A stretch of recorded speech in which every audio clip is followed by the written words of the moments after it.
Alright guys, now welcome back at ImWateringPSUs. I just picked up those two bangers and I got them for $200 each. Now this one has an i7 3820 and 8 gigs of RAM. The GPU is a 650. We have a 1TB hard drive. This one has an i5 3570, a 1060, 12 gigs of RAM, and this one has a very cheap PSU. Now, I'm gonna swap out a little bit the parts among those two, and then I will probably liquid cool this one with the $30 which I paid for this rad, that raz, the pump over there. And so yeah, we're gonna try and make two great builds out of those two pretty bad looking PCs. So let's get right into it.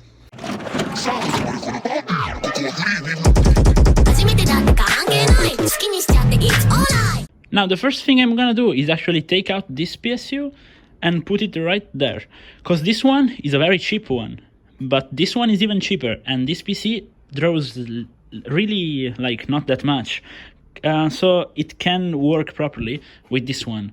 So we can just put it there, and then we will think about what to do with this one, because we will need a better PSU for this 6-core i7. So yeah, let's just swap it out and redo this cable management, please, because it really sucks.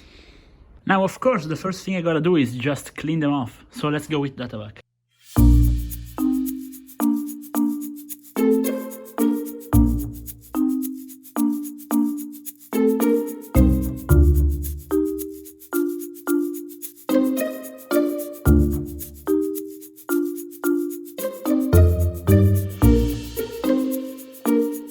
Alright, now a basic recap is that we basically took out both the PSUs, and then we got a Wi-Fi card, and we also took out the RAM. Now, there were 8 gigabytes, 2x4 gigabytes there, and 4x2 gigabytes there. So now what we're gonna do is put the 4x2 in there, so we have 8 gigs, then put the 2x8 in there with another 2x8 to make it 16. Then we're gonna put that PSU in there, effectively downgrading it for that PC. And then that PC will be pretty much done, because we will keep the storage as it is. And so we will flip that one off for, I guess, $350, I guess, yes. And then you'll see what I will do with the other one. Now let's get right into it.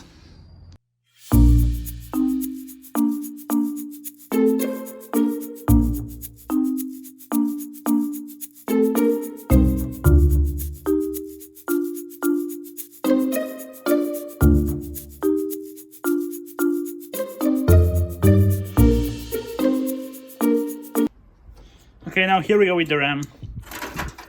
Again, this thing about kind of micromanaging the RAM, as Brian from Technicity says, in general, micromanaging is really important, because like in this case, I would not have been able to put 16 gigabytes in the other build because all the slots were occupied.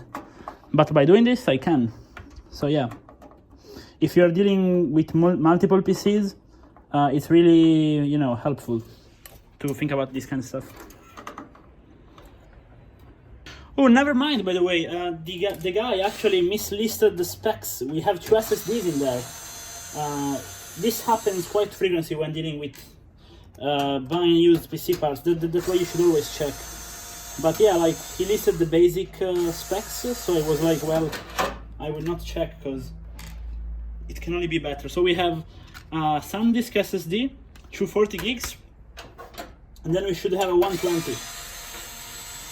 So for real, way better than he listed. Let me check the other one. Yes, that's nice, guys. So I guess I will put a 1TB hard drive in there with this 120. Okay, so in the end we will put this 1TB hard drive and this 120GB SSD in there.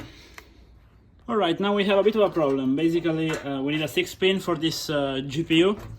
And this PSU does not have any Molex nor 6 pins. So we have to use a SATA. Now, this is a little bit more troublesome than I thought, because I do not currently have any adapter. So I just got one of those Molex adapters, because I had it at home. And then I will just cut the wires and basically attach it there. So yeah, let's get right into it.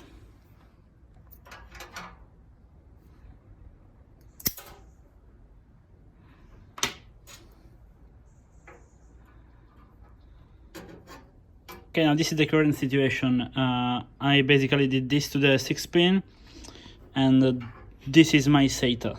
Now, you should really solder it, but I won't. And I will just, you know, do something like this.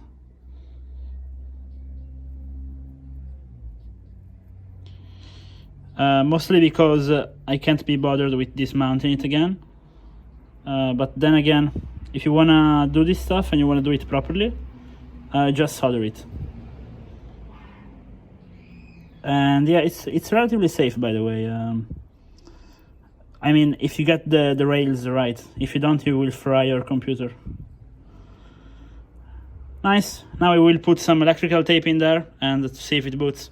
Okay, so far the GPU is detected, as you can see by the LED. Now let's see if it actually boots. Let's go. Okay, I don't see any sparks so far, so that's good. And it's booting, boys. So as you can see, this very sketchy, and like it's literally, I believe the worst adapter I've done yet is working, boys. As you can see, it's going into this SATA here. Now it's not even getting warm, so that's good. Now, as you can see, the PC is now working, but this does not mean that the problem are ended. As you can see, there's a big hole, and like it's really ugly. So now I figured I just slap a fan in there,